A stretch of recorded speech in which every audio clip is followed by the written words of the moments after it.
Kryeministri Edi Rama ka reaguar për protestën e Partisë Demokratike, gjatë së cilës u hollën molotov dhe fishek zjarre edhe në territorin e xhamisë Namazgjas në Tiranë, ndërsa nuk munguan përplasjet me policinë dhe hedhjet e molotovëve edhe drejt kryeministrisë, parlamentit dhe institucioneve të tjera qeveritare. Kur mortja e shtyn qenerin tek dera e xhamisë, shkruan Rama në rrjetin social X. Edhe Ministra e Punëve të Brendshme Albana Koçiu, përmes dy statusve të njëpasnjëshëm, reagoi duke dënuar dhunën e demokratëve.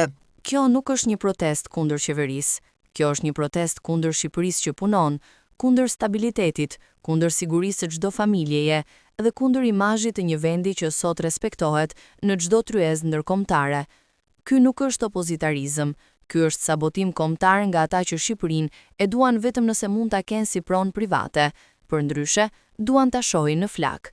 Dhe nesër, kur të dilni për të përgënjështruar turpin tuaj të sotëm e për t'u ashitur shqiptarëve dhunën si ndjenjë lirie, mendohuni mirë.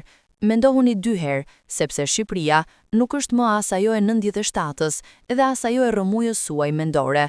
Dënojmë çdo inkurajim aktesh dhune nga drejtues të opozitës, u bëjmë thirrje organizatorëve të protestës që t'u bëjnë apel simpatizantëve që të shmangin aktet e dhunës dhe të mbajnë të miturit larg çdo akti që do të rrezikonte jetën e tyre dhe e qytetarëve. Dhuna nuk është zgjidhje, dhuna është shfaqja e dëshpërimit nga ata që në vend të alternativës krijojnë skena që rrezikojnë jetën e qytetarëve, policëve e gazetarëve.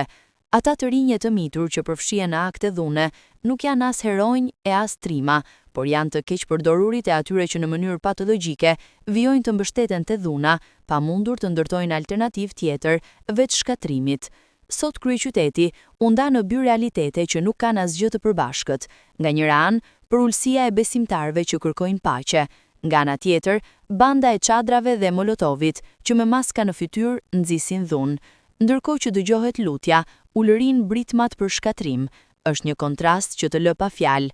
Lutja përballë mallkimit, qytetaria përballë vandalizmit. Përballë kësaj marrëzie që djeg qytetin për hallin e karriges së një njeriu, duke u kërkuar ndjes besimtarëve që ishin aty në ritualin e lutjeve, e u përballën me situatën e gazit lotësjellës, mbetet të themi vetëm një fjali: Fali Zot, se nuk dinë ç'bëjnë.